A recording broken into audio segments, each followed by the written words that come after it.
দর্শক, আপনাদের সকলকে স্বাগত জানাচ্ছি বিএফআরএম মুক্তবাক অনুষ্ঠানে। আমাদের আজকের আলোচনার বিষয় নগরের নির্বাচন ও অন্যান্য প্রসঙ্গ। নির্বাচন গণতান্ত্রিক রাজনীতির প্রধানতম কেন্দ্র না হলেও একটি মূল কেন্দ্রগুলোর একটি বড় জায়গা, যেখান থেকে আমরা বলতে পারি যে ট্রিগারিং বাটন বা স্টার্টিং সুইচ, এখান থেকে গণতান্ত্রিক দৌড় বা যাত্রা সেগুলো শুরু হয়। সেগুলোর প্রক্রিয়া কি হবে? ফলে যে কোনো নির্বাচনই গণতান্ত্রিক রাজনীতির জন্য একটি পরীক্ষা বিশেষ। গণতান্ত্রিক রাজনীতির মান উপভোগ করবার বা দেখবার বা জানবার একটা প্রক্রিয়া একই সঙ্গে এর সঙ্গে সরাসরি রাজনীতি যুক্ত থাকে। ফলে নগরের নির্বাচন এবং অন্যান্য প্রসঙ্গ যখন আলোচনা করি, অন্যান্য প্রসঙ্গ অবধারিতভাবে তার সঙ্গে রাজনীতি এসে জড়াবে বলে আমার ধারণা।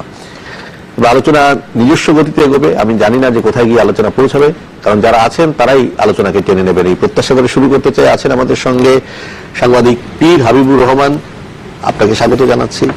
রয়েছেন ইন্ডিপেন্ডেন্ট পত্রিকার প্রধান বার্তা সম্পাদক আশিস সৈকত, আপনাকে স্বাগত জানাচ্ছি। রয়েছেন সিনিয়র সাংবাদিক ও কলাম লেখক যারা মাহফুজুল্লাহ, আপনাকে স্বাগত জানাচ্ছি। নগরের নির্বাচনের কথা বললে এই মুহূর্তে যে নগরে আমরা বাস করি সেই নগরের উত্তর অংশে, বিশেষ করে আমাদের টেলিভিশন যে অংশে অবস্থিত, সেই ঢাকা সিটি কর্পোরেশন উত্তরের মেয়র আনিসুল হক, তিনি কিছুদিন আগে মৃত্যুবরণ করেছেন। খুবই অসময়োচিত মৃত্যু, তার বয়সের দিক থেকে এবং এই নগরের প্রয়োজনের দিক থেকে এবং এই নগরীর ভাষা। কিন্তু এনিহাও মৃত্যুকে আমরা কেউ রোধ করতে পারি না। ফলে নগরের নির্বাচনের একটি নতুন প্রতিধ্বনি শুনতে পাচ্ছি। আসন শূন্য ঘোষণা করা হয়েছে। রংপুরে নির্বাচনী বাদ্য বাজছে, সব মহল প্রচারণায় ব্যস্ত। ঢাকা এবং রংপুরে এই দুই নগরের নির্বাচনকে আপনি আগামী জাতীয় নির্বাচনের আগে এটাকে কি সরকার, বিরোধী দল, রাজনৈতিক পক্ষগুলোর জন্য কোনো বিশেষ পরীক্ষা নিরীক্ষা বলে মনে করেন কিনা? ধন্যবাদ আপনাকে। আমরা সবসময় দেখি যে রাজনীতিবিদরা যখন পরাজিত হন তখন তারা বলেন, যে দল পরাজিত হয় তারা বলেন যে এটা জাতীয় নির্বাচনে কোনো প্রভাব ফেলবে না। কিন্তু আমরা সবসময় দেখি যে স্থানীয় সরকার নির্বাচনের মধ্য দিয়ে একটা জাতীয় রাজনীতির পরবর্তী জাতীয় ভোট কি হতে পারে তার একটা চিত্র ফুটে ওঠে। এই জন্য মনে করেন যে স্থানীয় সরকারেও তারা মরণ লড়াইয়ে অবতীর্ণ হন।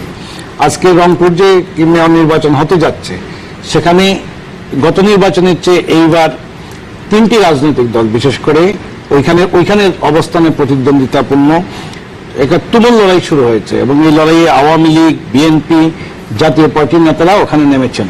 এইবার প্রথম এরশাদ তার পার্টির সব এমপিদের বলেছেন 16 তারিখ বিজয় দিবসে ফুল দিয়েই তারা সবাই যেন এলাকায় রংপুরে চলে যান, এবং তিনি নিজেও 18 তারিখ যাচ্ছেন। এবং এইবার তিনি তার ভাতিজাকে বহিষ্কার করেছেন। তিনি তার হারানো দুর্গকে ফিরে পেতে চান।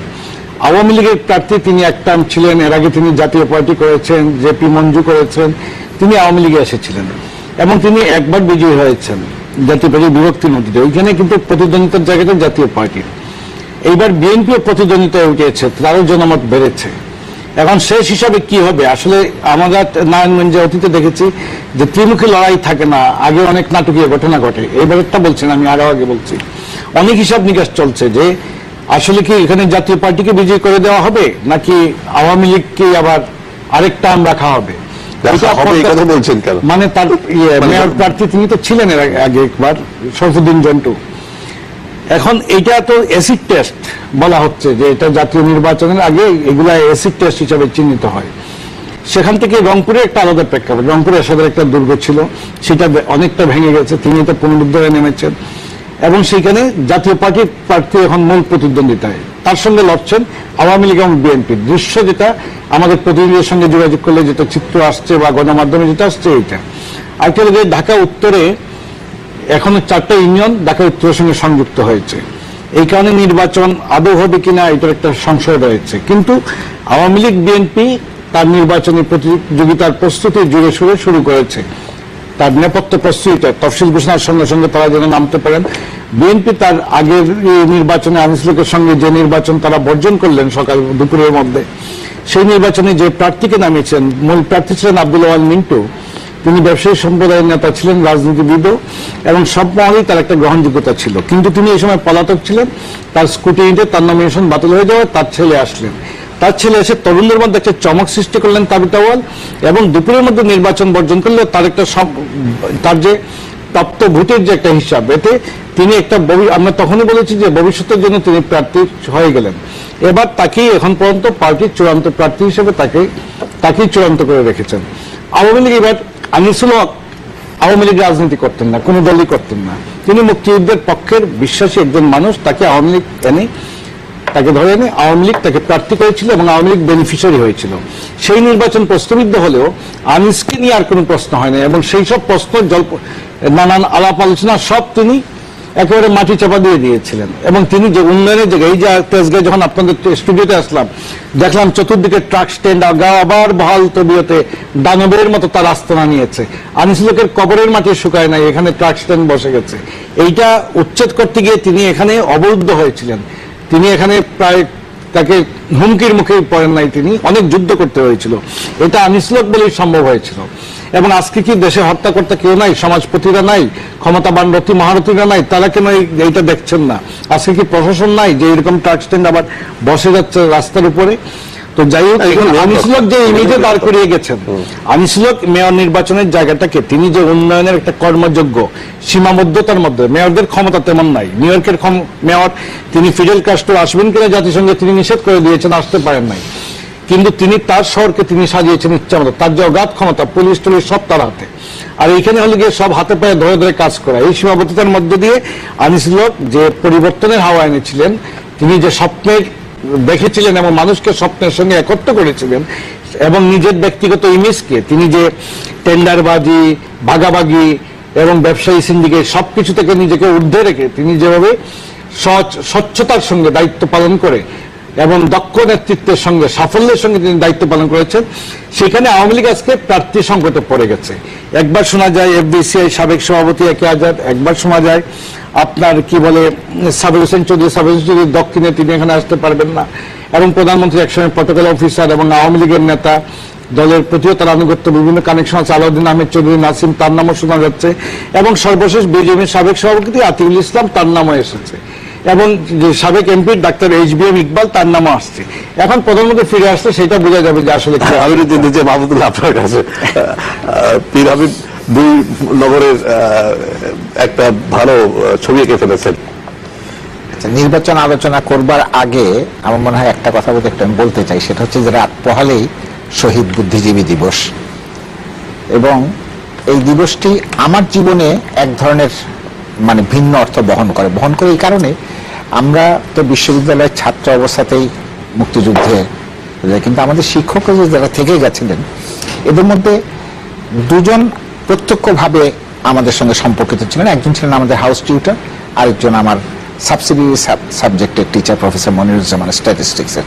অন্য স্যারদের সঙ্গেও আমাদের বিভিন্ন কারণে, রাজনৈতিক অন্যান্য কারণে অত্যন্ত গভীর সম্পর্ক ছিল।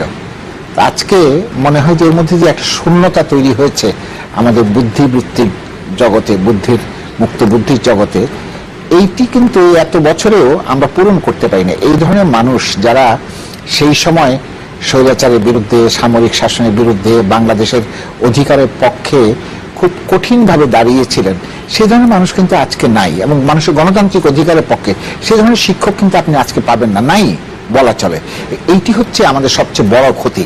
মানুষের মৃত্যু হবে, আমাদের স্যাররা মারা গেছেন, অন্যভাবে মারা যেতে পারতেন তারা, কিন্তু তারা যে ঐতিহ্য লালন করেছিলেন, যে ঐতিহ্যের অধিকারী ছিলেন, এবং দেশকে তারা যেটা দিয়েছিলেন যে মানুষ প্রতিবাদী হবে, গণতান্ত্রিক অধিকারের কথা বলবে, সামরিক শাসনের বিরুদ্ধে কথা বলবে, ছাত্ররা এক ধরনের আদর্শের পথে এগিয়ে যাবে, এই জিনিসটা হচ্ছে আমার কাছে যেটা মনে হয় যে শহীদ বুদ্ধিজীবী দিবস যখনই আসে তখনই এই জিনিসটা আমার কাছে খুব বড় হয়ে দেখা দেয় যে এই ক্ষতি তো আমরা আর কিছুতে পূরণ করতে পারছি না। এবার আসি আপনার নির্বাচনের ব্যাপারে। দুটি নির্বাচনের প্রসঙ্গ আপনি টেনেছেন, এর একটা হচ্ছে রংপুর আর একটা হচ্ছে ঢাকা উত্তর সিটি কর্পোরেশন। বিধায়ক তো খুব সুন্দর করে পুরো বিষয়টা ব্যাখ্যা করেছেন, যেটা আপনি বললেন, ছবি এঁকে ফেলেছেন। ছবি আঁকার পরেও আমি এর সঙ্গে আসলে মোটা দাগে দ্বিমতে কোনো সুযোগ নাই। আমি দুটো তিনটে জিনিস যোগ করতে চাই। এর একটা হচ্ছে রংপুর সিটি কর্পোরেশনের যে নির্বাচন, সেই নির্বাচনটাকে যেটা পিহাইব বলল যে আওয়ামী লীগকে রাখা হবে কিনা, জাতীয় পার্টিকে দিয়ে দেওয়া হবে কিনা, এরকম একটা, আমি এগুলি কোনো দিকেই যাব না। আমার কাছে একটাই খুব বিবেচ্য বিষয়, সেটা হচ্ছে যে এই নির্বাচনটা কেমন হবে, নির্বাচনটা সুষ্ঠু হবে কিনা, গ্রহণযোগ্য হবে কিনা। কারণ আপনার এখানে মিডিয়ার অ্যাটেনশন থাকবে, মিডিয়ার ফোকাস থাকবে, অন্যান্যদের ফোকাস থাকবে, রাজনৈতিক দলগুলোর ফোকাস থাকবে। সবকিছুর পরে যদি ফলাফলে কে হারবে কে জিতবে সেটা বড় কথা না, কিন্তু বড় কথা হচ্ছে যদি নির্বাচনটা গ্রহণযোগ্য হয়, ফলাফলটা গ্রহণযোগ্য হয় তাহলে ভবিষ্যৎ পথ চলা একরকমের হবে। আর যদি এই নির্বাচনের ফলাফলটা যদি ত্রুটিপূর্ণ হয়, এখানে যদি পেশি শক্তির প্রয়োগ হয়, এখানে যদি নির্বাচন কমিশন ব্যর্থ হয় সমস্ত কিছু প্রয়োগ করতে আইন কানুন, তাহলে কিন্তু আমার ধারণা যে সামনে নতুন সংকট তৈরি হবে। তখন কিন্তু সরকার অনেক কিছুকেই আর প্রমাণ করতে পারবেন না বা দাবি করতে পারবেন না যে দলীয় সরকারের অধীনে আপনার সুষ্ঠু নির্বাচন সম্ভব। সেদিক থেকে এটা সরকারের জন্য বড় পরীক্ষা। যে দুটি দল সরকারের বাইরে আছে, জাতীয় পার্টি বা বিএনপি, তাদের জন্য যত না বড় পরীক্ষা, তার চেয়ে বেশি বড় পরীক্ষা সরকারের জন্য। দলীয় সরকারের অধীনে কেমন নির্বাচন হবে? কখনো কখনো আমরা দেখেছি অসাধারণ ভালো হয়েছে, অতীতে হয়েছে, কখনো ভালো হওয়ার পরে দেখতে পেয়েছি যে অসাধারণ খারাপ হয়ে গেছে। রাহুল, অতীতেরটা ঠিক আছে, আমরা অতীতটাকে সামনে, এখন থেকে তো আসলে কেন বলছি, এখন থেকে কিন্তু অন্যদিকে আবার জাতীয় নির্বাচনেরও এক ধরনের প্রস্তুতি। আপনার পয়েন্ট ক্লিয়ার, আপনার পয়েন্ট ক্লিয়ার। ওই জাতীয় রাজনীতি। তারপরে আসছে সিটি কর্পোরেশনের নির্বাচনের কথা। ঢাকা উত্তর সিটি কর্পোরেশনে আনিসের যে মৃত্যু, এটি তো আসলে অত্যন্ত বেদনার এবং দুঃখের।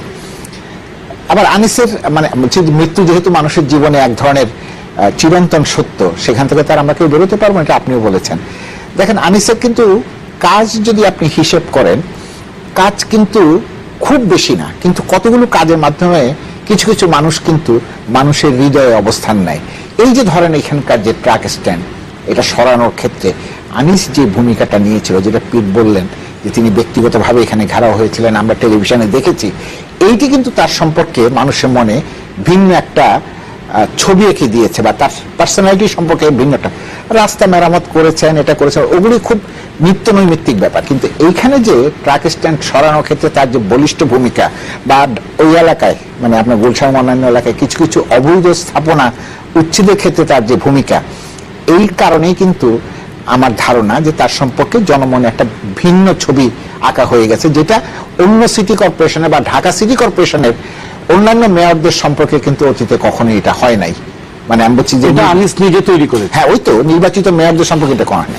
এখন ঢাকা উত্তর সিটি কর্পোরেশনে কি নির্বাচন হবে না হবে না, এটা খুব গুরুত্বপূর্ণ প্রশ্ন। এই কারণে কিছু কিছু জটিলতা আছে, সেই জটিলতার অজুহাতে কিন্তু নির্বাচন নাও হতে পারে। কেন হবে না? সরকার যদি মনে করে এই নির্বাচনে নিরঙ্কুশ বিজয়ের সম্ভাবনা সীমিত, তাহলে নির্বাচন না হওয়ার সম্ভাবনা থাকবে। কারণ রাজধানী ঢাকায় একটা নির্বাচন মানে করে আপনার যদি রাজধানীর উপরে নিয়ন্ত্রণটা আপনার অরক্ষিত হয়ে যায়, রাজধানী যদি অরক্ষিত হয়ে যায় আপনার কাছে, তখন কিন্তু আপনি রাজনৈতিকভাবে এক ধরনের বেকায়দায় পড়বেন। কাজেই এখানে নির্বাচন বন্ধ করবার জন্য অজুহাত আছে, যদি বলা হচ্ছে যে না, ওই ঝামেলা আপনার সীমানা নির্ধারণের ঝামেলা থাকবে না, কিন্তু তারপরে সেটা দিয়েও কিন্তু সম্ভব, আমাদের দেশে সবই সম্ভব। এবং তারপরে এখানে প্রশাসক নিয়োগ করবার ক্ষমতা আছে সরকারের, প্রশাসক দিয়ে চালিয়ে দেবেন আগামী জাতীয় নির্বাচন পর্যন্ত। আর আরেকটা হচ্ছে যে যেহেতু অনেকে বলেন যে যেহেতু আসন শূন্য ঘোষণা করা হয়েছে, তাতে এক ধরনের সরকারের ইচ্ছার প্রকাশ ঘটেছে যে সরকার এই নির্বাচনটা করতে চায়। সমস্যা দেখা দিবে ওই আবার একই যেটা বলেছেন প্রার্থীর ক্ষেত্রে, যে আওয়ামী লীগের প্রার্থী তো অনেক, বেশ কয়েকজন, এবং তারা মনে করছেন যে আমি প্রার্থী হলেই জয়লাভ করতে পারবো, ঢাকার মেয়র হব, এটা মর্যাদার আসন, সেই জন্য অনেকেই প্রার্থী হবেন। বিএনপিতে প্রার্থীর সংকটটা আমার ধারণা খুবই কম, কারণ সম্ভবত আমি যেটা বুঝি তাতে সম্ভবত তাবিতি আওয়ালি মনোনয়ন পাবেন, যেহেতু তার অন্যান্য অনেক গুণাবলী আছে এবং তিনি অনেক রাজনীতিবিদের মতন এখনো নিন্দিত বা সমালোচিত না। তো সব মিলিয়ে এখন বোঝা যাবে, আমার ধারণা যে রংপুরের নির্বাচনের পর যদি নির্বাচন হয়, তখন নির্বাচন কমিশন এই সিটি কর্পোরেশন নির্বাচনের শিডিউল ঘোষণা করবেন, এর আগে তারা এটা করবেন না। আমি তো যেতে চাই সৈকত আপনার কাছে, আপনার অ্যানালিসিস কি? না, ঢাকা নির্বাচনে যেটা মাহবুবুল্লাহ বলছিলেন, আসলে যে জটিলতা তো আছে, সীমানা নির্ধারণ না, সীমানা নির্ধারণ হয়ে গেছে। যে ঢাকা উত্তরে যে 4টি ইউনিয়ন যেটি করেছে, যেখানে 18টি ওয়ার্ড, এই ওয়ার্ডগুলো করে ফেলেছে স্থানীয় সরকার মন্ত্রণালয়, এবং করে গত জুন মাসে ইলেকশন কমিশনের কাছে পাঠিয়ে দিয়েছে। এখন সংকটটি হলো যে ওই 18টি ওয়ার্ডে যারা ইলেকটেড ওয়ার্ড কাউন্সিলর হবেন তাদের মেয়াদ নিয়ে সংকট হলো যে একজন ওয়ার্ড কাউন্সিলরের মেয়রের নির্বাচিত মেয়াদ হলো 5 বছর। এখন এই যে মেয়রের যে নির্বাচন হচ্ছে সেটি হচ্ছে 2.5 বছরের জন্য, উপনির্বাচন। এখন ওই ওয়ার্ড কাউন্সিলর গুলো কিন্তু 2.5 বছরের জন্য হচ্ছে না, হতে হবে 5 বছরের জন্য। এই জায়গাটা একটা বড় সংকটের জায়গা তৈরি হয়েছে এবং ইলেকশন কমিশনের জন্য, ইলেকশন কমিশন কোনো সিদ্ধান্ত নিতে পারছে না। এবং গতকাল তারা স্থানীয় সরকার সচিবের সঙ্গে এটা নিয়ে বৈঠক করেছেন এবং তারা এখন পর্যন্ত কোনো যে যদি তারা চাইছেন যে আইন করে যদি নতুন যে নবগঠিত যে 18টি ওয়ার্ড উত্তরে ঢুকেছে, এই 18টি ওয়ার্ডের মেয়াদ এইবারের নির্বাচনের জন্য নির্বাচন সময়কাল, পরবর্তী নির্বাচন সময়কাল পর্যন্ত 2.5 বছর করার জন্য তারা একটা প্রস্তাব স্থানীয় সরকার মন্ত্রণালয়ে পাঠাবে এবং যদি সরকার সেটিতে একমত হয় তাহলে এই নির্বাচনটি সম্ভব। নাইলে এই সীমানা নয়, এই যে সময়ের যে বেড়াজাল আটকে যাবে, এই কারণে কিন্তু নির্বাচনটা আটকে যেতে পারে। যদি সরকার পাঠায় তারপরে তো আদালত রয়েছে, একজন যদি বিক্ষুব্ধ হয়ে আদালতে যায় তখনই তো মানে পুরো বিষয়টা আবার সংকটে হতে পারে। এমনিও তো মাহফুজুল্লাহ ভাই আমরা জানি যে অনেক সময় যে সরকারের সদিচ্ছা থাকলে আদালতও দ্রুততর করতে পারে যদি অ্যাটর্নি জেনারেলকে তারা পুশ করাতে থাকেন। না, কিন্তু কতখানি আপনি দ্রুত করতে পারবেন সেটা কিন্তু একটা প্রশ্ন আছে। সরকারের ইচ্ছা আছে, সরকারের আমি বলছি যে দুই দিকেই আছে, কতখানি দ্রুত করতে পারবেন। হ্যাঁ, এটা একটা ব্যাপার আছে না, সাধারণ নাগরিক ভোটার অনেকে মামলায় চলে যায় এইসব। হ্যাঁ, কিন্তু তবে ওই 18টা ওয়ার্ডের মানুষের কিন্তু সাংঘাতিক রকম আকাঙ্ক্ষা যে সিটি কর্পোরেশন অন্তর্ভুক্ত হওয়ার, কারণ গত কয়েক বছর ধরে সেখানে না ইউনিয়ন পরিষদ আছে না সিটি কর্পোরেশন আছে, ফলে উন্নয়ন কাজ একেবারেই হ্যাঁ, শুধুমাত্র রুটিন কাজ, জন্ম মৃত্যু সনদের দায়িত্বটা শুধু চেয়ারম্যান মেম্বারদের দেওয়া আছে। আগে যারা চেয়ারম্যান মেম্বার ছিল তারা শুধু জন্ম মৃত্যু সনদটা দিচ্ছেন, এইটুকু তাদের অধিকার দেওয়া হয়েছে, কিন্তু অন্য কোনো ধরনের উন্নয়ন কাজ হচ্ছে না। ফলে এটা কিন্তু একটা নেসেসিটিতে পরিণত হয়েছে যে 18টা ওয়ার্ড সিটি কর্পোরেশনের মধ্যে ঢোকা। এখন কি ফরম্যাটে ঢুকবে, কিভাবে ঢুকবে, এটা কিন্তু আসলে স্থানীয় সরকার মন্ত্রণালয়কে সিদ্ধান্ত নিতে হবে। এরপর নির্বাচনের বিষয়টি। আর এখন যেটা ভাইটাল ইস্যু, যেটা আমাদের 21শে ডিসেম্বর যে নির্বাচনটি হচ্ছে রংপুরের, সেটি কিন্তু এই নির্বাচন কমিশনের জন্য প্রথম নির্বাচন। প্রথম যদিও কুমিল্লা নির্বাচনটি, কিন্তু এটি প্রথমে বলি এই কারণে যে এই নির্বাচনটির আগাগোড়া এই নির্বাচন কমিশন করছে। কুমিল্লা সিটি কর্পোরেশন নির্বাচনে শুধু নির্বাচন পর্বটি নির্বাচন কমিশন করেছিল, আগের সমস্ত কাজ তফসিল ঘোষণা থেকে শুরু করে প্রস্তুতি পর্বটা আগে নির্বাচন কমিশন করে গিয়েছিল। ফলে এই নির্বাচন কমিশন কেমন নির্বাচনে পারফর্ম করে সেটা কিন্তু রংপুর জজের প্রথম পরীক্ষা। সেই ক্ষেত্রে কিন্তু নির্বাচন কমিশন, প্রধান নির্বাচন কমিশনার সেখানে গিয়েছিলেন যে মোটামুটি একটা এখন পর্যন্ত রংপুরের যে আবহাওয়া, তাতে কিন্তু প্রার্থীরা কমিশনের প্রতি এক ধরনের স্বস্তি আমরা দেখছি এবং আওয়ামী লীগ, বিএনপি, জাতীয় পার্টি তিনজনেরই ভালো প্রার্থী সেখানে আছে এবং প্রায় সমান সুরে তারা কাজ করতে পারছেন। এবং এখন পর্যন্ত আমরা যা নির্বাচন কমিশনে যা দেখলাম যে সরকারি দলের প্রার্থীকেই কিন্তু বেশি জরিমানা, বেশি শাস্তি এগুলো তারা দিতে পারছে।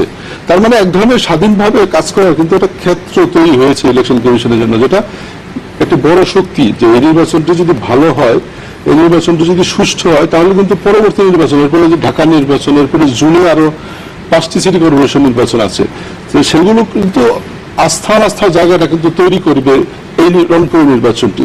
ফলে নির্বাচন কমিশনের জন্য যেটি, যেমন এটি একটি এসিড টেস্ট, আমি মনে করি সরকারের জন্য এটি আরো একটি বড় অগ্নি পরীক্ষা, যে সরকার কিভাবে এই নির্বাচনটি হ্যান্ডেল করবে বা কতটা সরকার নির্বাচন কমিশনের উপর দায়িত্বটা ছেড়ে দিতে পারবে, মানে সেই জায়গাটা কিন্তু খুব গুরুত্বপূর্ণ।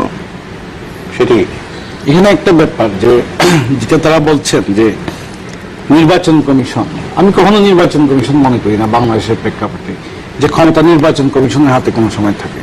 নির্বাচন কমিশন একটা জাস্ট ফাংশনাল বডির মতো তারা কাজ করে, রুটিন ওয়ার্ক। তারা এটা সবসময় সব সরকারের আমাদের একটা আজ্ঞাবহ প্রতিষ্ঠান হিসেবে তারা প্রতিষ্ঠিত। এটা নিজস্ব শক্তিতে যে স্বাধীনভাবে আমরা যে নির্বাচন কমিশন নিজস্ব বাজেট, নিজস্ব অর্থ, নিজস্ব লোক নিয়োগ, সবকিছু এই স্বাধীন নির্বাচন কমিশন বাংলাদেশে এখন হয় নাই। সেই ধরনের ব্যক্তিত্ব বাংলাদেশে দেখা যাচ্ছে। আজ্ঞাবহ বললে কি যেটা বলেছেন তার সঙ্গে একমত। কারণ আপনি যদি আরপিও দেখেন, আরপিওতে নির্বাচন কমিশনের শেষ পর্যন্ত কিন্তু প্রেসিডেন্ট হচ্ছেন এই ব্যক্তি এবং প্রেসিডেন্ট তো প্রধানমন্ত্রীর নির্দেশে চলবে, কাজে আজ্ঞাবহ হওয়ার অসংখ্য যুক্তি আছে। আমি না দৃশ্যপটে যদি আমি বলি, এই নির্বাচন কমিশন যদি আজ্ঞাবহ বলেন, আমাদের দেশে যে সমস্ত আইন নির্বাচন কমিশনে আছে, তাহলে ভারতের নির্বাচন কমিশনের চরম আজ্ঞাবহ সরকারের। না, ভারতের নির্বাচন কমিশন আইনের কথা আমি বলছি, ভারতের রাজনীতির সঙ্গে আমাদের রাজনীতি মেলানোর দরকার নাই। কারণ হলো যে ভারতে নেহেরু এত উদার একজন গণতন্ত্রী, তিনি প্রথম ভারতের প্রধানমন্ত্রী হয়ে তিনি পার্লামেন্টের সংসদীয় শাসন ব্যবস্থাকে শক্তিশালী করেছেন, পার্লামেন্টকে কার্যকর করেছেন। তিনি এই যে তাদের যে দুর্নীতি ব্যুরো যেটা সিবিআই, এইটাকে শক্তিশালী করেছেন, তিনি নির্বাচন কমিশনকে প্রাতিষ্ঠানিক করেছেন, এই 3টা মাইল ফলক তিনি তৈরি করে দিয়ে গেছেন। সেইটা বুক করছে আজকের ভারত। এবং যে আমরা সাকসেনার কথা যে বলি, সেটা আজকে কি একটা আইডল নির্বাচনী জগতে এই উপমহাদেশে। যাক, আমি এটা বলছি না, আমি বলছি যে প্রধানমন্ত্রী শেখ হাসিনা যদি চান এই নির্বাচন নিরপেক্ষ হবে, এবং তিনি চান এই নির্বাচন নিরপেক্ষ হোক। কেন চান? 2004 সালের আগে যতগুলো সিটি কর্পোরেশন নির্বাচন হয়েছে, 14 সালে সবগুলো সিটি কর্পোরেশন নির্বাচনে আওয়ামী লীগের শক্তিশালী প্রার্থীরা ছিলেন নির্বাচিত মেয়র। কিন্তু এমন একটা জনমত ছিল তখন যে সরকার বিরোধী, যে কারণে সবাই কিন্তু বিএনপির আনকোরা প্রার্থীদের কাছে বিপুল ভোটে পরাজিত হয়েছেন এবং সেই ফলাফল মেনে নিয়েছেন। তিনি প্রমাণ করতে চেয়েছেন সবসময় তত্ত্বাবধায়ক সরকার মুছে যাওয়ার কারণে যে জাতীয় এবং আন্তর্জাতিকভাবে শেখ হাসিনার সর্কারের অধীনে বাংলাদেশের গ্রহণযোগ্য নির্বাচন সম্ভব, এবং তারা সেটা বলেও আসছেন দীর্ঘদিন থেকে। আমি শেষ করছি, সর্বশেষ আওয়ামী লীগ শুধু নারায়ণগঞ্জ ছাড়া কোন জায়গায় আওয়ামী লীগের মেয়র নেই, এবং কুমিল্লায় যে নির্বাচন সেটাও আওয়ামী লীগের অনেকে চেয়েছিলেন একটা কিছু করতে, কিন্তু প্রধানমন্ত্রীর জন্য সেটা করতে পারেন নাই। এবং কেউ যদি চায় কিছু করতে, এই নির্বাচন কমিশন সেখানে হাত দেওয়ার ক্ষমতা রাখে, মেশিনারিজ থেকে আরম্ভ করে প্রশাসন থেকে সবকিছু মিলে যে কোনো সময় করে ফেলা যায়। সংসদ নির্বাচনে তো তাদের অস্তিত্বের প্রশ্ন দাঁড়াবে, দল যদি না জিতে তো কেউ থাকবে না। সেই জায়গাটাই বোধহয় প্রধানমন্ত্রী জোর দিতে চেয়েছেন যে আওয়ামী লীগকে ঐক্যবদ্ধ থাকতে হবে, যদি আওয়ামী লীগ ঐক্যবদ্ধ থাকতে পারে তাহলে ফের তারা ক্ষমতায় আসবে, সেই কথাই হয়তো উনি বলতে চেয়েছেন। কারণ আগামী নির্বাচনটি আসলে যে 14 সালের নির্বাচনের মতো একতরফা হবে না বা একটা বড় রাজনৈতিক দল অংশ নেবে না, সেটা কিন্তু আওয়ামী লীগ এখন মনে করে না। ফলে আগামী নির্বাচনটা যে প্রতিদ্বন্দ্বিতাপূর্ণ হবে সেটা মনে করেই কিন্তু দলের নেতা কর্মীদের ঐক্যবদ্ধ থাকার উপর তিনি গুরুত্ব আরোপ করেছেন। কারণ প্রধানমন্ত্রী যখন বলেন যে বিএনপি নাকি খদ্দ নির্বাচনে আসবে, আমরা তাদেরকে ডাকবো না, তাদের সঙ্গে কথা বলবো না, তখন কি মনে হয় না যে বিএনপি যাতে বাইরে থাকে এরকম কি কোনো মেসেজ থাকে তার ভেতরে? না, সেটি তো একটি প্রধানমন্ত্রী হিসাবে এই ধরনের কথা কম বলাই ভালো। কিন্তু আপনার প্রধানমন্ত্রীর প্রেস কনফারেন্সটি আমি ওই দিন পুরোপুরি দেখার সুযোগ হয়েছে। সেখানে যে প্রধানমন্ত্রী কিন্তু আগে পরে আরো কিছু কথা বলেছেন। আমরা যদি এইটুক বলে সমীকরণ শেষ করে দিই যে তিনি ক্ষুব্ধ কণ্ঠে বললেন যে আমি কেন ডাকবো, তিনি আগে পরে অনেক কথা বলেছেন যে উনি গত 2014 সালের নির্বাচনের আগে উনি বিএনপি চেয়ারপারসনকে ফোন করেছিলেন, কথা বলার চেষ্টা করেছেন, ওনার ছেলের মৃত্যুর পর তার বাড়িতে গিয়েছেন, দরজা বন্ধ করে দিয়েছে। মানে এই ধরনের যে আপনারা আমাকে সাংবাদিকদের প্রশ্ন করেছেন, আপনারা আমাকে আর কত অপমান করতে চান, কত অপদস্থ করতে চান, মানে এই ব্যাকগ্রাউন্ডের পরে কিন্তু এই কথাটা বলেছেন। অতএব যদি শুধু একটা লাইন আমরা বলি খণ্ডিত, তাহলে কিন্তু আসলে খণ্ডিত হবে। আর এই বিষয়ে একটু যেতে চাই, আপনার কি অ্যানালিসিস প্রধানমন্ত্রী? বাজারে অনেকে বলে যে না, আগামী নির্বাচনে এই যে কে কারা ক্ষমতা আসবে এটি নিয়ে বাজারে এক ধরনের ফিস গুঞ্জন থাকে, কিন্তু এটা সবসময় সব নির্বাচনে থাকে। এমনকি 2001 সালে আওয়ামী লীগের এমন ভরাডুবি হবে এটা কেউ কল্পনা করতে পারে নাই, ঘটেছিল। 2008 সালে বিএনপির ভরাডুবি ঘটবে, কিন্তু এইরকম ভরাডুবি ঘটবে এটা কেউ আশা করে নাই। এত পপুলার দল এতদিন ক্ষমতায় ছিল, নাম জীবনে নির্যাতিত হলো, তারপরে মাত্র 28টা সিট। তো এগুলো একটা ফেয়ার ভোট না হওয়া পর্যন্ত আসলে আমরা ফাইনাল রেজাল্ট দেখতে পাচ্ছি না। 2008 সালের নির্বাচনে বিএনপি আওয়ামী লীগ পেয়েছিল 58টা, এটা 57টা 2021 সালে, 28 ডিসেম্বরেরটা 2008 সালে সেদিন শেখ হাসিনা চাইলে তিনি বিরোধী দল এসবকে মানিয়ে নিতে পারতেন, বাকি বিদ্রোহী স্বতন্ত্রদের দিয়া, যা কইটা আলাপ। তো ব্যাপারটা হল যে এটা তিনি নাগরিক সংবর্ধনায় বলেছেন, এখানে দলীয় সংবর্ধনায় এইটাকে বুস্ট আপ করা, কর্মীদের চাঙ্গা করা। এর সাথে তো বলেন যে এবার বিএনপি একে হবে না, বিএনপি আওয়ামী লীগকে মানুষ ভোট দেবে না, সামনের জাতীয় পার্টি ক্ষমতায়। এমনকি 4টি দল নিয়ে একটা যুক্তফ্রন্ট গঠন করে তারাও মনে করে সামনে বিকল্প তারা। এইটাকে ওয়ার্ম আপ, চাঙ্গা করা কর্মীদেরকে। কালকে যদি বেগম খালেদা জিয়া জনসভা করতে দেওয়া, তিনি বলবেন ওদেরকে এবার জনগণ একেবারে প্রত্যাখ্যান করবে, ওরা ভোটে বিদায় নেবে চিরতরে। এগুলো হলো গিয়ে চাঙ্গা করা, যে 20টারও বেশি আসন পাবে না, এরকম বক্তৃতাও আসছে। এগুলো হলো গিয়ে আপনার চাঙ্গা করার ব্যাপার। আসলে ব্যাপারটা হলো গিয়ে যে কি ধরনের ব্যাপার, জনমত কিসে উঠানামা করে। একটা হলো গিয়ে যে বাংলাদেশের পারসেপশনে অনেকদিন 5 বছর ক্ষমতায় থাকলে এমনি মানুষের একটা নেগেটিভ অ্যাটিটিউড গ্রো করে।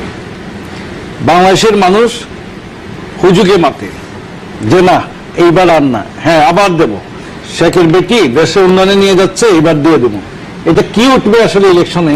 এটা রিদম, যেটা আশিস শৌকত বলছেন, যেটা ভাই বলেছেন, যে সেইটাও একটা ব্যাপার। অনেক কিছু যে ওবায়দুল কাদের নিজেই বলেছেন যে এবার বাঁচতে পারবা না যদি ক্ষমতায় না আসো। মানে বাংলাদেশের প্রতিহিংসা রাজনীতির ছোবল অতীতে আওয়ামী লীগের পিঠে পড়েছিল এবং বিএনপির উপরে পড়েছে।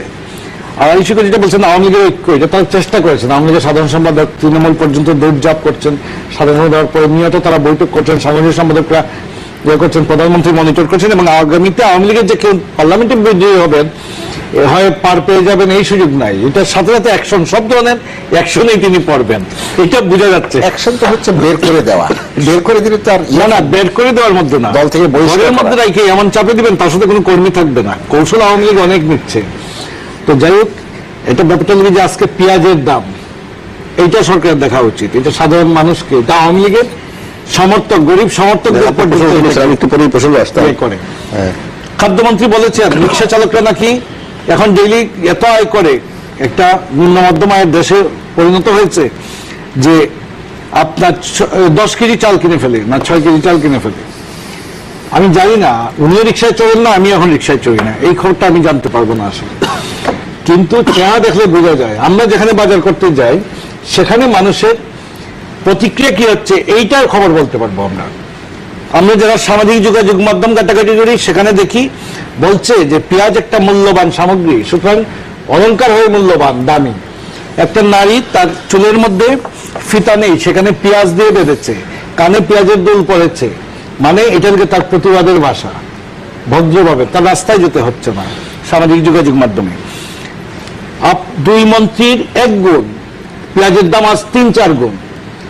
একটা তোফাজ্জল হোসেন মানিক ভাই লিখেছিলেন তার একটা কলামে আইয়ুব জমানায়, খাসির দামে একটি মুরগি ক্রয় করিলাম, আর আজকে দেখলে বলতে হয় যে না, পেঁয়াজের 1 কেজি পেঁয়াজের দামে একটু বড় মোরগ কিনলাম। তো আপনার আরো দেখলাম ফেসবুকে যে 1 মণ আলু আর 1 কেজি পেঁয়াজ, ভারতের পেঁয়াজ 70 টাকা কেজি, 140 টাকায় আজকে পেঁয়াজ গেছে বাংলাদেশের পেঁয়াজ। সবসময় সরকার বিকল্প 170 টাকা কেজি না, আমাদের এখানে 70 টাকা, দেশি পেঁয়াজটা 140-এ গেছে, 120-এ চলে করেন, আজকে 40-এ। এর কারণটা কি? এই যে বলছি আমি, কিন্তু না, সরকার সবসময় বিকল্প সোর্স করে। আপনি কর্পোরেট বেসরকারি খাতে উৎসাহ করতে গিয়া অনেক কর্পোরেট হাউস, কি বলবো, কর্পোরেট হাউসগুলোকে আপনি বিজনেসের অবাধ সুযোগ করে দিয়েছেন। ক্ষমতার সঙ্গে জড়িত অনেকে এইসব প্রতিষ্ঠানের সঙ্গে জড়িত, তাদেরকে আজকে বাজারে সুযোগ করে দিচ্ছেন মুনাফা লুটার। এটা কি মানুষ বোঝে না? মানুষ কি বোঝে না? আপনি একসময় তুরস্ক থেকে পেঁয়াজ আনতেন, বিকল্প সোর্স, আপনি থাইল্যান্ড থেকে পেঁয়াজ আনতেন, এমনকি মিয়ানমার থেকে আনতেন, আপনি ভারত থেকে আনতেন। আজকে আপনি বিকল্প সোর্স সময় মতো পদক্ষেপ নাই, চালের দামও বাড়িয়েছেন।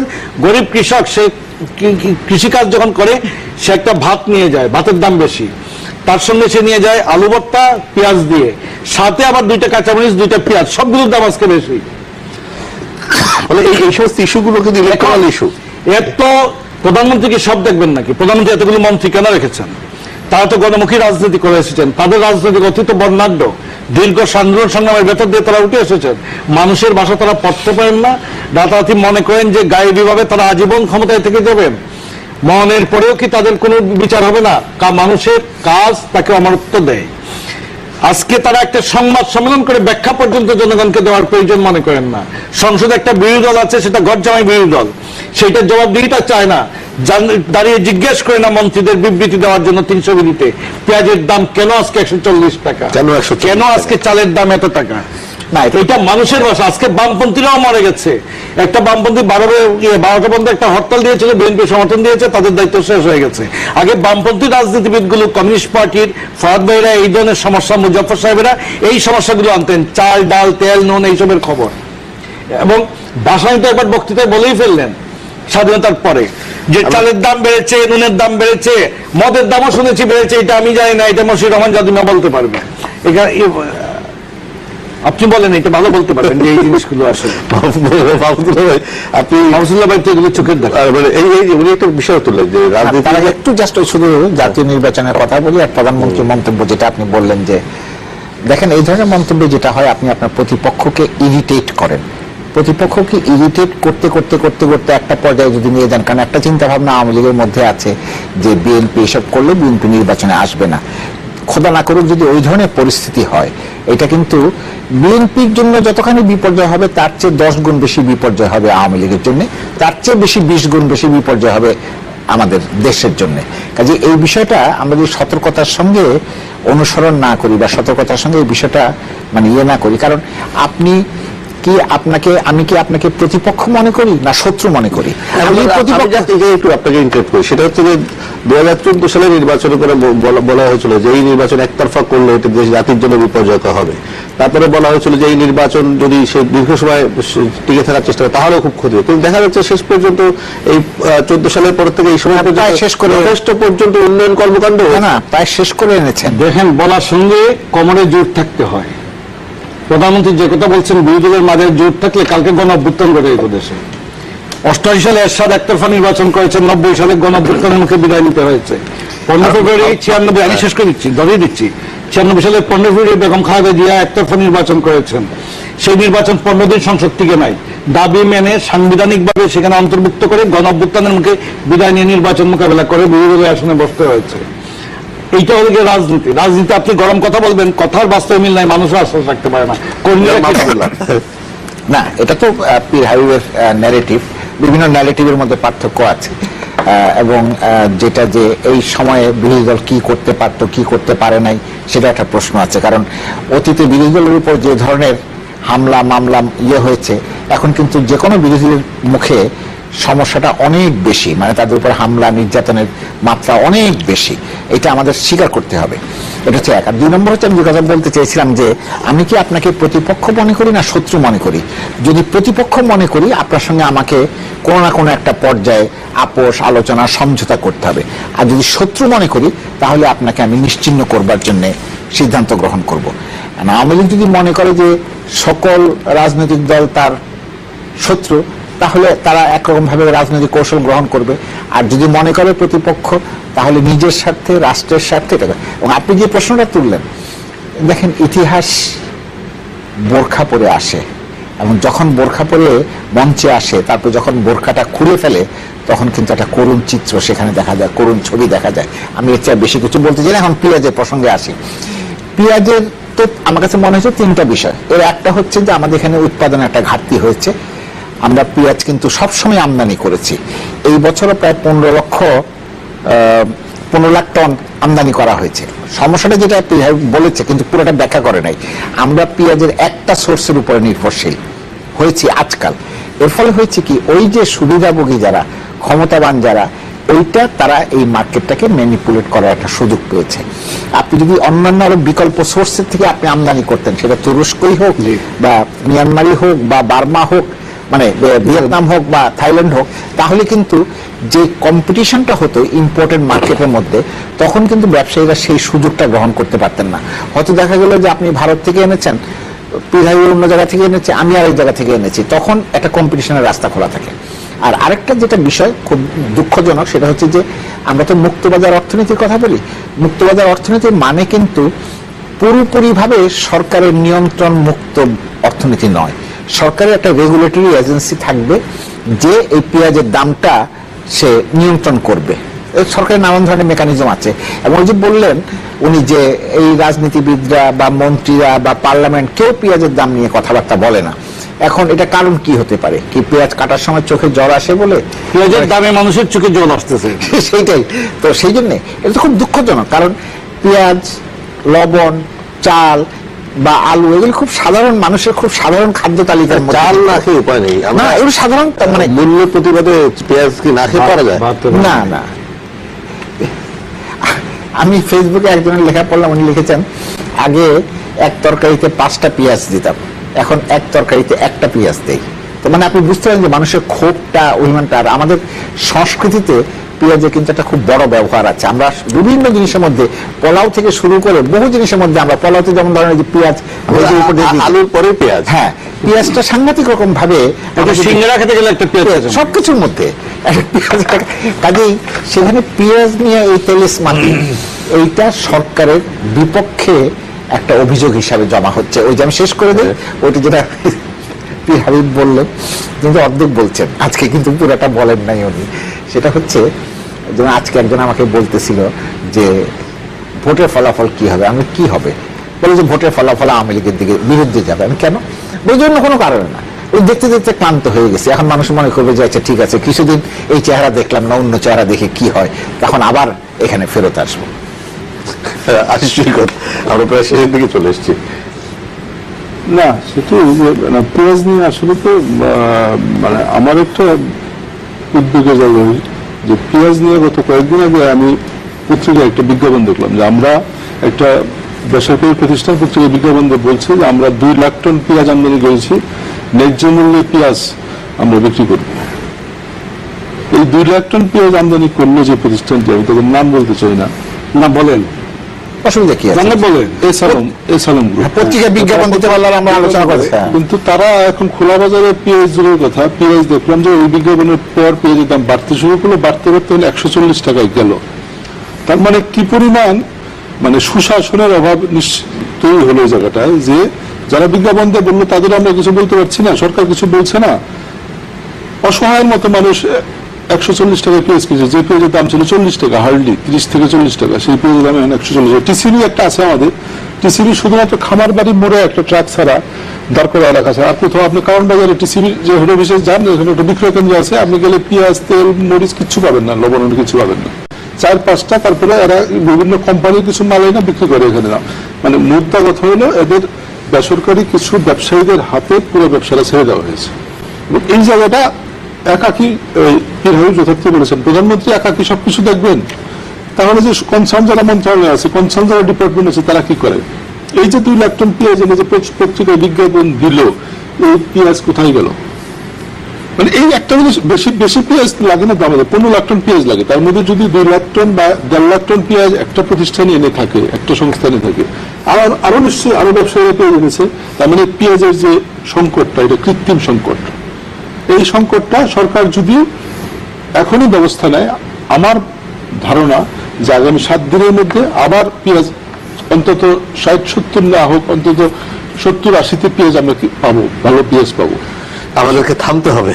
এখানে একটা খালি যোগ করে আসি, যে পেঁয়াজের দাম 7-10 দিনের মধ্যে কমবে না, কারণ যতক্ষণ পর্যন্ত যারা আমদানি করেছেন, আমদানি করার ফলে যে মুনাফাটা তাদের পকেটে নেওয়া দরকার, সেই মুনাফা যতক্ষণ পকেটে না যাবে, ততক্ষণ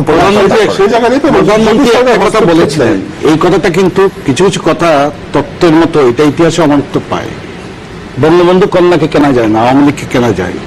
2-1 মন্ত্রীকে যে ফরিয়া ব্যবসায়ীরা সুবিধাভোগীরা কিনে নাই, তার গ্যারান্টি কোথায়? সবকিছুর একটা তদন্ত হওয়া উচিত। এই জায়গাটা বলারও কেউ নাই, যে বিরোধী দল যে বিএনপি যে বলবে, আপনি দেখেন যে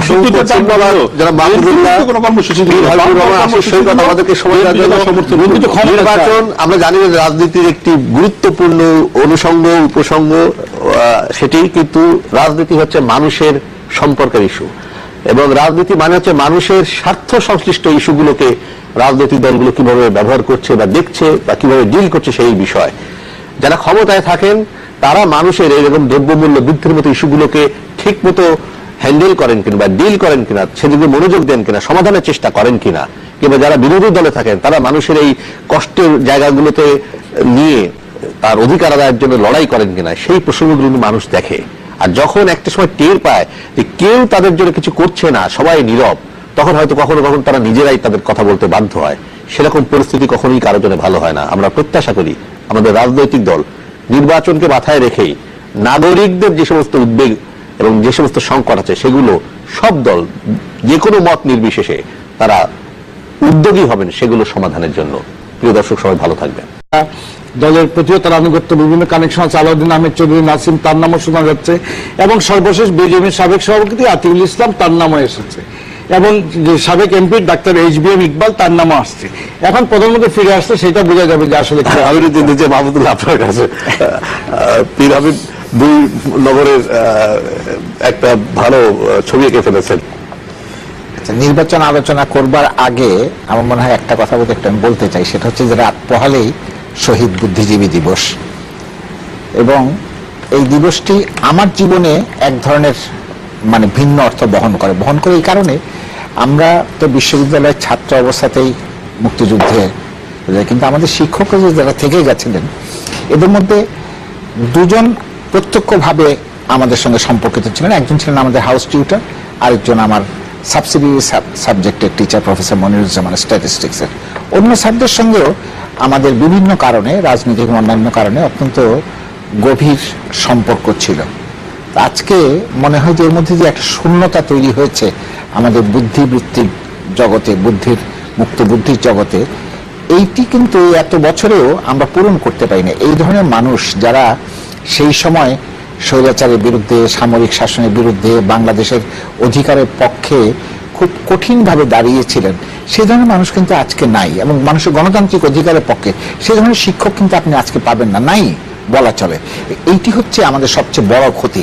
মানুষের মৃত্যু হবে, আমাদের স্যাররা মারা গেছেন, অন্যভাবে মারা যেতে পারতেন তারা, কিন্তু তারা যে ঐতিহ্য লালন করেছিলেন, যে ঐতিহ্যের অধিকারী ছিলেন, এবং দেশকে তারা যেটা দিয়েছিলেন যে মানুষ প্রতিবাদী হবে, গণতান্ত্রিক অধিকারের কথা বলবে, সামরিক শাসনের বিরুদ্ধে কথা বলবে, ছাত্ররা এক ধরনের আদর্শের পথে এগিয়ে যাবে, এই জিনিসটা হচ্ছে আমার কাছে যেটা মনে হয় যে শহীদ বুদ্ধিজীবী দিবস যখনই আসে তখনই এই জিনিসটা আমার কাছে খুব বড় হয়ে দেখা দেয় যে এই ক্ষতি তো আমরা আর কিছুতে পূরণ করতে পারছি না।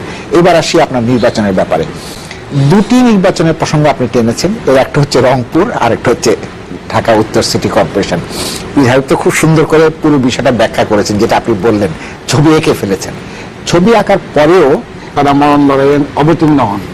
আজকে রংপুর যে মেয়র নির্বাচন হতে যাচ্ছে, সেখানে গত নির্বাচনের চেয়ে এইবার তিনটি রাজনৈতিক দল, বিশেষ করে ওইখানে অবস্থানে প্রতিদ্বন্দ্বিতাপূর্ণ একটা তুমুল লড়াই শুরু হয়েছে, এবং এই লড়াইয়ে আওয়ামী লীগ, বিএনপি, জাতীয় পার্টির নেতারা ওখানে নেমেছেন। এইবার প্রথম এরশাদ তার পার্টির সব এমপিদের বলেছেন 16 তারিখ বিজয় দিবসে ফুল দিয়েই তারা সবাই যেন এলাকায় রংপুরে চলে যান, এবং তিনি নিজেও 18 তারিখ যাচ্ছেন।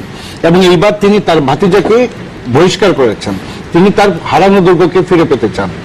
আওয়ামী লীগের প্রার্থী তিনি এক টার্ম ছিলেন, এর আগে তিনি জাতীয় পার্টি করেছেন, জেপি মঞ্জু করেছেন, তিনি আওয়ামী লীগে এসেছিলেন এবং তিনি একবার বিজয়ী হয়েছেন জাতীয় পার্টি বিভক্তি নদীতে। ওইখানে কিন্তু প্রতিদ্বন্দ্বিতার জায়গাটা জাতীয় পার্টি।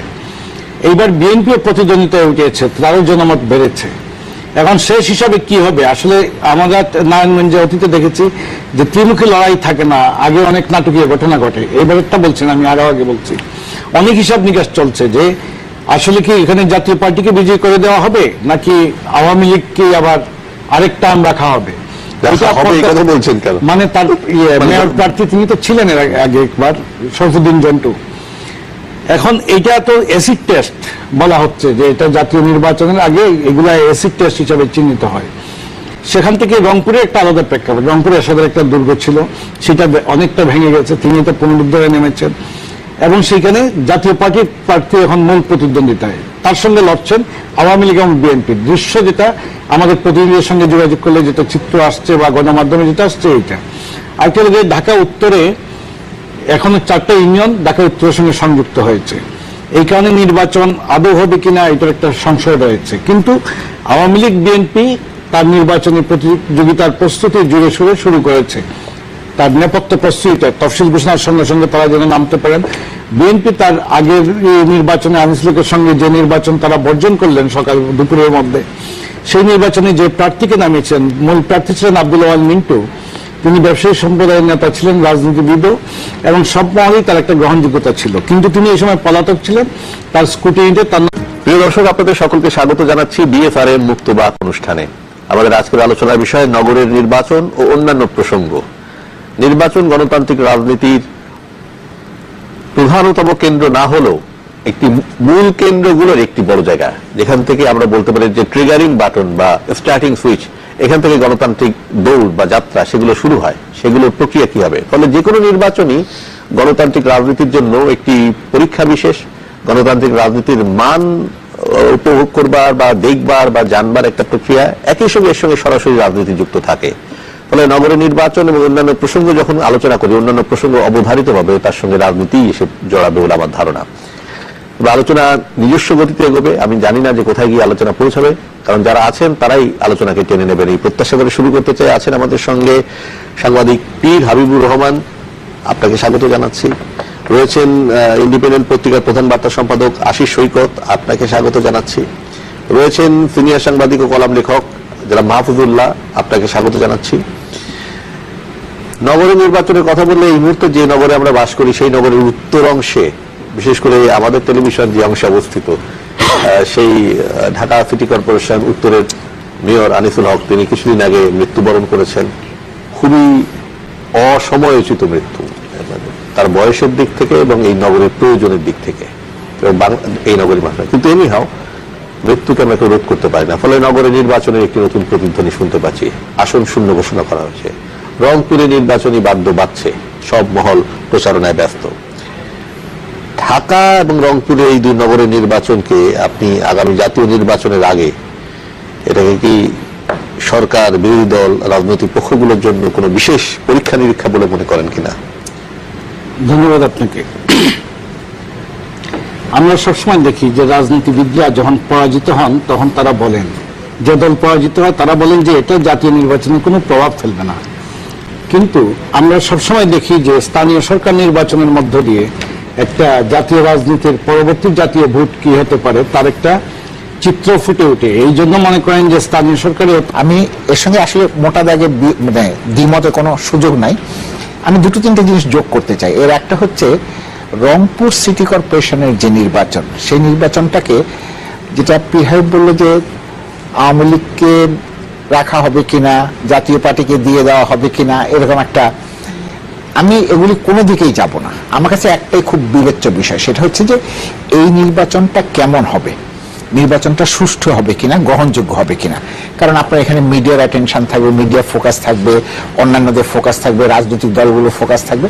সবকিছুর পরে যদি ফলাফলে কে হারবে কে জিতবে সেটা বড় কথা না, কিন্তু বড় কথা হচ্ছে যদি নির্বাচনটা গ্রহণযোগ্য হয়, ফলাফলটা গ্রহণযোগ্য হয়, তাহলে ভবিষ্যৎ পথ চলা একরকমের হবে। আর যদি এই নির্বাচনের ফলাফলটা যদি ত্রুটিপূর্ণ হয়, এখানে যদি পেশি শক্তির প্রয়োগ হয়, এখানে যদি নির্বাচন কমিশন ব্যর্থ হয় সমস্ত কিছু প্রয়োগ করতে, আইন কানুন, তাহলে কিন্তু আমার ধারণা যে সামনে নতুন সংকট তৈরি হবে। তখন কিন্তু সরকার অনেক কিছুকেই আর প্রমাণ করতে পারবেন না বা দাবি করতে পারবেন না যে দলীয় সরকারের অধীনে আপনার সুষ্ঠু নির্বাচন সম্ভব। সেদিক থেকে এটা সরকারের জন্য বড় পরীক্ষা। যে দুটি দল সরকারের বাইরে আছে, জাতীয় পার্টি বা বিএনপি, তাদের জন্য যত না বড় পরীক্ষা, তার চেয়ে বেশি বড় পরীক্ষা সরকারের জন্য। দলীয় সরকারের অধীনে কেমন নির্বাচন হবে? কখনো কখনো আমরা দেখেছি অসাধারণ ভালো হয়েছে, অতীতে হয়েছে, কখনো ভালো হওয়ার পরে দেখতে পেয়েছি যে অসাধারণ খারাপ হয়ে গেছে। রাহুল, অতীতেরটা ঠিক আছে, আমরা অতীতটাকে সামনে, এখন থেকে তো আসলে কেন বলছি, এখন থেকে কিন্তু অন্যদিকে আবার জাতীয় নির্বাচনেরও এক ধরনের প্রস্তুতি, আপনার পয়েন্ট ক্লিয়ার, আপনার পয়েন্ট ক্লিয়ার, ওই জাতীয় রাজনীতি।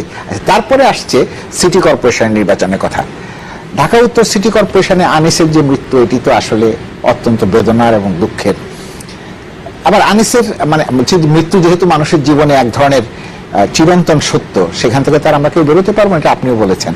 দেখেন, আনিসের কিন্তু কাজ যদি আপনি হিসেব করেন, কাজ কিন্তু খুব বেশি না, কিন্তু কতগুলো কাজের মাধ্যমে কিছু কিছু মানুষ কিন্তু মানুষের হৃদয়ে অবস্থান নেয়। এই যে ধরেন এখানকার যে ট্রাক স্ট্যান্ড, এটা সরানোর ক্ষেত্রে আনিস যে ভূমিকাটা নিয়েছিল, যেটা পীর বললেন যে তিনি ব্যক্তিগতভাবে এখানে ঘেরাও হয়েছে, নমিনেশন বাতিল হয়ে যাওয়ার তার ছেলে আসলেন, তার ছেলে এসে তরুণদের মধ্যে একটা চমক সৃষ্টি করলেন তাবিতাওয়াল, এবং দুপুরের মধ্যে নির্বাচন বর্জন করলে তার একটা তার যে প্রাপ্ত ভোটের যে একটা হিসাব, এতে তিনি একটা আমরা তখনই বলেছি যে ভবিষ্যতের জন্য তিনি প্রার্থী হয়ে গেলেন। এবার তাকেই এখন পর্যন্ত পার্টির চূড়ান্ত প্রার্থী হিসেবে তাকেই চূড়ান্ত করে রেখেছেন। আওয়ামী লীগ এবার আনিসুল হক আওয়ামী লীগ রাজনীতি করতেন না, কোনো দলই করতেন না, তিনি মুক্তিযুদ্ধের পক্ষের বিশ্বাসী একজন মানুষ। তাকে আওয়ামী লীগ তাকে ধরে এনে আওয়ামী লীগ তাকে প্রার্থী করেছিল এবং আওয়ামী লীগ বেনিফিশিয়ারি হয়েছিল। সেই নির্বাচন প্রশ্নবিদ্ধ হলেও আনিসকে নিয়ে আর কোনো প্রশ্ন হয় না, এবং সেই সব প্রশ্ন নানান আলাপ আলোচনা সব তিনি একেবারে মাটি চাপা দিয়ে দিয়েছিলেন। এবং তিনি যে উন্নয়নের জায়গায়, এই যে তেজগাঁয় যখন আপনাদের স্টুডিওতে আসলাম, দেখলাম চতুর্দিকে ট্রাক স্ট্যান্ড, আবার বহাল তবিয়তে দানবের মতো তার আস্তনা নিয়েছে। আনিসুলকের কবরের মাটি শুকায় নাই, এখানে ট্রাক স্ট্যান্ড বসে গেছে। এইটা উচ্ছেদ করতে গিয়ে তিনি এখানে অবরুদ্ধ হয়েছিলেন, তিনি এখানে প্রায় তাকে হুমকির মুখে পড়েন নাই, তিনি অনেক যুদ্ধ করতে হয়েছিল। এটা আনিসুলক বলেই সম্ভব হয়েছিল। এবং আজকে কি দেশে হত্যাকর্তা কেউ নাই, সমাজপতিরা নাই, ক্ষমতাবান রতি মহারথীরা নাই, তারা কেন এইটা দেখছেন না? আজকে কি প্রশাসন নাই যে এরকম ট্রাক স্ট্যান্ড আবার বসে যাচ্ছে রাস্তার উপরে? তো যাই হোক, আনিসুল হক যে ইমেজে দাঁড় করিয়ে গেছেন, আনিসুল হক মেয়র নির্বাচনের জায়গাটাকে তিনি যে উন্নয়নের একটা কর্মযোগ্য সীমাবদ্ধতার মধ্যে, মেয়রদের ক্ষমতা তেমন নাই, নিউ ইয়র্কের মেয়র তিনি ফিডেল কাস্ট্রো আসবেন কিনা জাতিসংঘে তিনি নিষেধ করে দিয়েছেন, আসতে পারেন নাই, কিন্তু তিনি তার শহরকে তিনি সাজিয়েছেন ইচ্ছা মতো, তার যে অগাধ ক্ষমতা, পুলিশ টুলিশ সব তার হাতে, আর এইখানে হলে গিয়ে সব হাতে পায়ে ধরে ধরে কাজ করা। এই সীমাবদ্ধতার মধ্য দিয়ে আনিসুল হক যে পরিবর্তনের হাওয়া এনেছিলেন, তিনি যে স্বপ্নের দেখেছিলেন এবং মানুষকে স্বপ্নের সঙ্গে একত্র করেছিলেন, এবং নিজের ব্যক্তিগত ইমেজকে তিনি যে টেন্ডারবাজি, ভাগাভাগি এবং ব্যবসায়ী সিন্ডিকেট সবকিছু থেকে নিজেকে ঊর্ধ্বে রেখে তিনি যেভাবে স্বচ্ছতার সঙ্গে দায়িত্ব পালন করে এবং দক্ষ নেতৃত্বের সঙ্গে সাফল্যের সঙ্গে তিনি দায়িত্ব পালন করেছেন, সেখানে আওয়ামী লীগ আজকে প্রার্থী সংকটে পড়ে গেছে। একবার শোনা যায় এফবিসিআই সাবেক সভাপতি একে আজাদ, একবার শোনা যায় আপনার কি বলে সাবির হোসেন চৌধুরী দক্ষিণে তিনি এখানে আসতে পারবেন না, এবং প্রধানমন্ত্রী একসময় প্রটোকল অফিসার এবং আওয়ামী লীগের নেতা